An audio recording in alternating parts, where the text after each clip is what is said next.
കഴിഞ്ഞ ആഴ്ച ഒരു ഫ്രണ്ടിനെ കാണാനായിട്ട് ഞാൻ പുറത്തേക്കൊന്ന് പോയി. ബസ്സിലാണ് പോയത്. അങ്ങനെ ഞാൻ നെയ്യാറ്റിങ്കര സ്റ്റാൻഡിലെത്തി.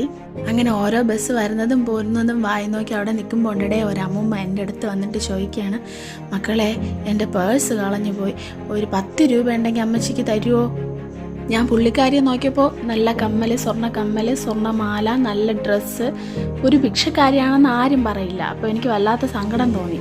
എൻ്റെ ഉള്ളിലെ നന്മ മരം പെട്ടെന്ന് അങ്ങ് ഉണർന്നു. ഞാൻ വളരെ ആധികാരികമായിട്ട് ചോദിച്ചു, എത്ര രൂപയാവും ബസ്സിന് വീട് വരെ പോകാനായിട്ട്? അപ്പോൾ അവർ പറഞ്ഞു 20 രൂപയാവും മക്കളെ, എൻ്റെ കയ്യിൽ 10 രൂപ പോലും ഇല്ല. ഞാൻ എൻ്റെ കയ്യിലെ കാശെല്ലാം നുള്ളി പറക്കി 20 രൂപ തികച്ച് അവർക്കങ്ങ് കൊടുത്തു.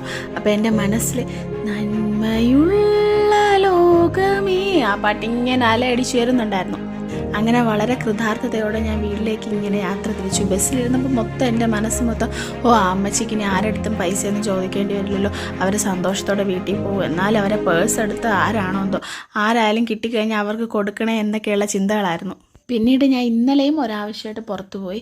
അപ്പോൾ ഉണ്ട് എനിക്ക് വളരെ പരിചയമുള്ളൊരു സ്ത്രീ ഇങ്ങനെ ആളുകളുടെ അടുത്തൊക്കെ കാശൊക്കെ ചോദിച്ചു വരുന്നുണ്ട്. എൻ്റെ അടുത്തെത്തിയപ്പോൾ ഞാൻ അവരെ വീണ്ടും നല്ല രീതിയിൽ ശ്രദ്ധിച്ചു. ആ പഴയ അമ്മൂമ്മ തന്നെ അവരെൻ്റെ അടുത്ത് വന്ന് പറയാണ്, മക്കളെ എൻ്റെ പേഴ്സ് കളഞ്ഞു പോയി, എനിക്ക് വീട്ടിൽ പോകാൻ പൈസയില്ല, എനിക്കൊരു 10 രൂപ തന്നാൽ കൊള്ളാമെന്ന്.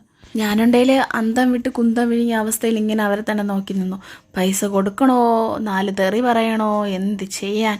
ഡയലോഗ് പോലും മാറ്റി പിടിക്കാതെ ഭയങ്കര ഇതായിട്ട് അവരെന്തും കാണുന്ന ആളുകളെ കാണുമെന്ന് വിചാരിച്ചിട്ടുണ്ടാവില്ല. ഞാൻ എന്തായാലും കാശൊന്നും കൊടുത്തില്ല. എന്നാലും നമ്മുടെ സിമ്പതിയെയും ഒരു പാവത്തനത്തിനെയൊക്കെ മുതലെടുക്കുന്ന ഇങ്ങനെയുള്ള ആളുകളെ കാണുമ്പോൾ എന്ത് ചെയ്യാനാ, എന്ത് പറയാനാ എന്നറിയത്തില്ല.